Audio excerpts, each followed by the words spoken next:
A spiritual boundary violation, after all my rent, would be, so spiritual and religious is very frequently one and the same thing in the American culture. In my vocabulary, because I'm a very strictly non-religious, if anything, anti-religious person, they are completely separate things, spirituality and religion. So I'm going to treat them separately, and I'm going to say that spiritual boundary violation can be a religious dogmatic boundary violation if there is a religious belief or there is a religious doctrine that you would like to adhere to and somebody does not respect those boundaries. It has to do with lifestyle, with alcohol, with food, with, dressing, anything. If you believe in a set of beliefs based on your religious views and somebody is forcing you to do those things or somebody is not allowing you to do those things, those are definitely religious boundary violations. What I'm calling spiritual boundary violation is a little bit more subtle than that. So when there is an agreement with the self, when there is a self-image rooted in a higher self, bigger self, something that I would call source, something that I would call a largely extended, metaphysically extended sense of self, when someone violates those boundaries, you could call it a moral boundary violation. I wouldn't necessarily categorize that. This is not necessarily a question of right or wrong. I would phrase this as a sense of self. So when someone is forcing you, manipulating you, coercing you to neglect or abandon or go against your values as a sense of self, me as a person, I would never do that. An extreme version of that would be murder.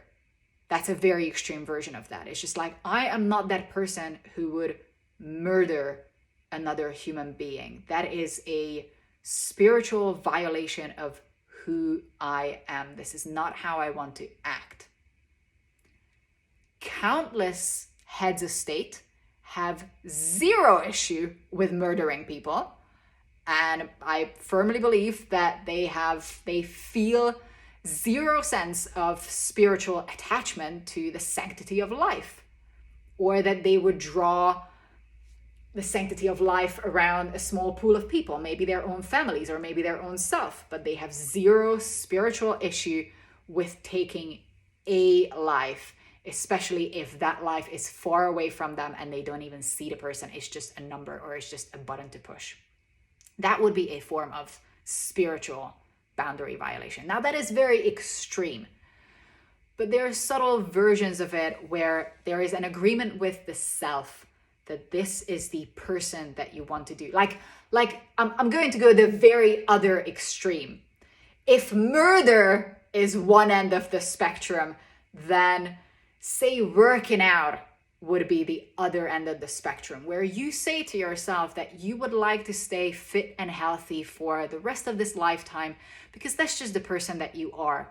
It's a part of your personality. It's a part of your identity that you value your body. It's not for a self-image. It's not for Instagram.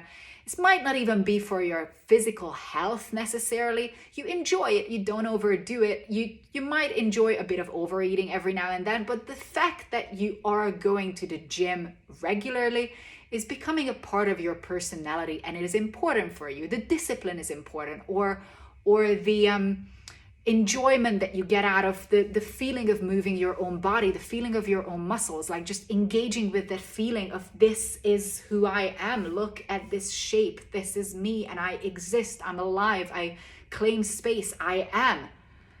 And then someone just goes, that's bullshit. You're not allowed to. You cannot, for some reason, whatever. If someone restricts those boundaries, they seem extremely petty. But on a level, you experience a sense of identity violation. I would call that a spiritual violation. And for the outside world, it might not be a big reason. It might not be a big issue. Like, what's the big deal about not being able to go to the gym? But, it might be a life circumstance. It might be something that you don't have enough time for it. You don't have enough money for it.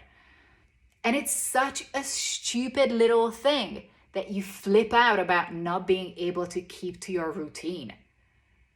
But you feel violated as an identity, as a spiritual self, because it used to be how you know yourself. I know myself to be this person who values that time, and all of a sudden my value is taken away from me by circumstance, by a person, by something. That's something that I would call a spiritual boundary violation. Two huge extremes, and then the shades of the spectrum in between.